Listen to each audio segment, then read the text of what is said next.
మీతో చెప్పాలి.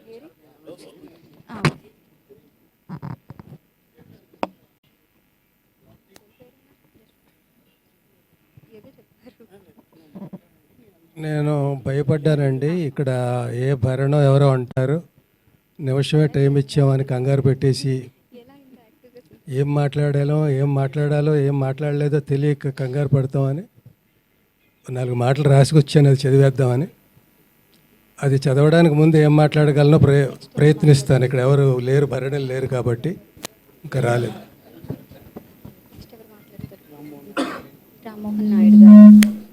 చాలా గొప్ప సమావేశం అండి ఇది. బ్రహ్మానందం గారు ఎప్పుడు నన్ను ఎల్బి అని పిలిచిన సందర్భాలు చాలా తక్కువ. ఫస్ట్ ఆయన పలకరింపు లంకభద్రాద్రి శ్రీరామచంద్రమూర్తికి జై. ఇంకా నేను తొందరగా పలికేశాను. దేన్ని అయినా 2 నిమిషాలు కూడా చెప్పగలరు ఈ మాటల్ని. అంత అభిమానం, ప్రతి అక్షరాన్ని అలా ఒత్తి స్ట్రెస్ చేసి అభిమానం ఒలకపోసి అలా పలకరించేవారు. ఎన్ని అనుభవాలు. ఇంచుమించుగా సగం షూటింగులు అన్నపూర్ణ స్టూడియోలో జరిగేవి అప్పట్లోనండి. మేము ఎప్పుడు 10 మందికి తక్కువ ఉండేవాళ్ళం కాదు కాంబినేషను. అన్నపూర్ణ స్టూడియో ఇంటికి ఎదురకుండా మా ఇల్లు. లంచ్ టైంలో సరదాగా అందరం ఒక 5-6 10 మంది మా ఇంట్లో భోజనం చేసేవాళ్ళం. భోజనం నాది కాదు, క్యారియర్లు వచ్చేవి. మా ఇంట్లో ఏవో చట్నీస్, పచ్చళ్ళు, ఆవకాయలు ఇలాంటివి ఏవో పెట్టేవాళ్ళం. అందరూ కలిసి కూర్చొని తిని కబుర్లు చెప్పుకుంటూ జోకులు వేసుకుంటూ అయిపోయాక ఇంకా షూటింగ్కి ఎన్ని పిలుపులు వచ్చినా వెళ్ళబుద్ధి అయ్యేది కాదు. ఈయన అనేవాడు, అరే ఎంఎస్ నాది కూడా నువ్వు యాక్ట్ చేసేసిరారా, నేను పడుకుంటాను కాసేపు అనేవాడు. అలా అలా ఎన్ని అనుభవాలు ఇవన్నీ. ఈయన ఒకళ్ళు చెప్పిన జోకు ఇంకొకరికి చెప్పి మిగతా 90 చెప్పి ఎంజాయ్ చేయడం ఆయనకు ఆనందం. అందులో నా జోకులన్నీ తెలివి తక్కువ జోకులుగా ఉండేవి. నేను చేసిన ఏ పనైనా అంతే. వీళ్ళలో నేను చదువుకోని వాడిని, నిరక్షరాస్యుడిని, రచయితను అయిపోయాను. కానీ అవేవో సినిమా డైలాగులు రాయడానికి తప్ప సాహిత్యం అది కాదు. సాహితీ సభలకు నన్ను పిలుస్తూ ఉంటారు. చాలా పొరపాటు చేస్తున్నారు, పిలవకండి, అలాగే ఫూల్ అయిపోతాను నేను, మీరు ఫూల్ అయిపోతారంట. అట్లా వీళ్ళ మధ్య చాలా అందరూ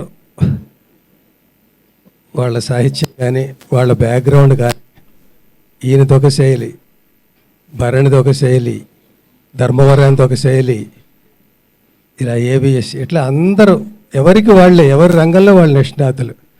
లక్కీగా నేను ఎక్కడ బతికిపోయానంటే, నేను 4 నాటకాలు ఆడి రాసి సినిమా ఫీల్డ్కి రావడం వల్ల చిన్న పునాది నాకు కూడా ఏదో ఉందని ఒక ఆత్మస్థైర్యం, అంతే తప్ప వీళ్ళలో ఏ రకంగా కూడా నేను సరితూగను. ఎక్కువ ఆ సైలెన్స్తో వాళ్ళు మాట్లాడే విని అందులో నేను ఏమైనా ఒక అపప్రిన్సిపు జోకో మాటో అంటే వాళ్ళు నవ్వుకొని, ఆ నవ్వుని నేను నవ్వుకొని అలాగే గడిపిన రోజులు ఎక్కువ అండి. ఇదిగో ఇలాగే ఎక్కడికో వెళ్ళిపోతుందని అది చదువుతానండి. అంటే ఎన్ని చెప్పినా కూడా ఇంకా మిగులుతూనే ఉంటాయి. అందులో సగం మిగతా వాళ్ళు చెప్పేసినవి అవి ఉంటాయి.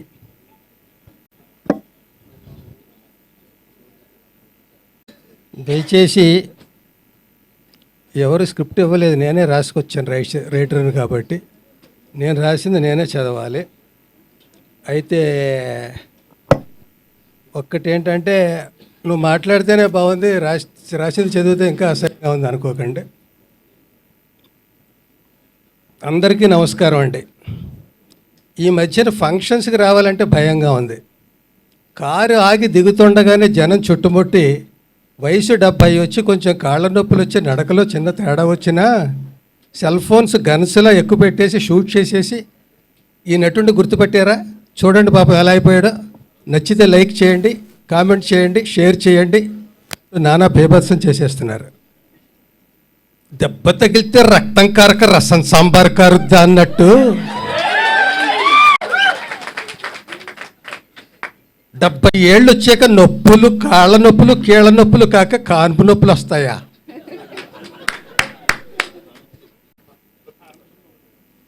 అందరూ బ్రహ్మానందం గారు అయిపోతే హాస్యం బ్రహ్మ పదార్థం అయిపోదు.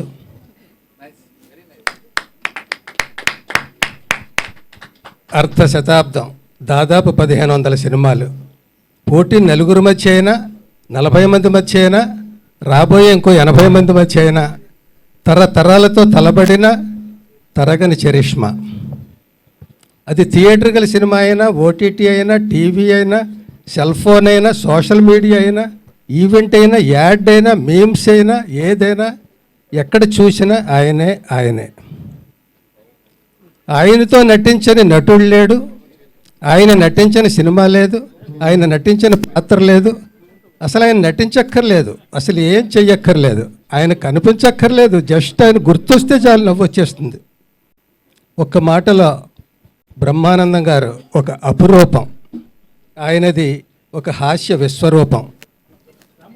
ఆయన పలికిన మాటలు రచయితగా కొన్ని నావైనందుకు, ఆయన పక్కన నటించినందుకు, భావాలు పంచుకున్నందుకు, నవ్వులు పెంచుకున్నందుకు, ఈ భూదూరపు బాటసారి మహాప్రస్థానంలో కలిసి నడిచిన అడుగులు నావి 4 ఉన్నందుకు మురిసిపోతూ, శతమానం భవతి శతాయుః పురుష శతేంద్రియ ఆయుష్యేవేంద్రియే ప్రతిష్టతి.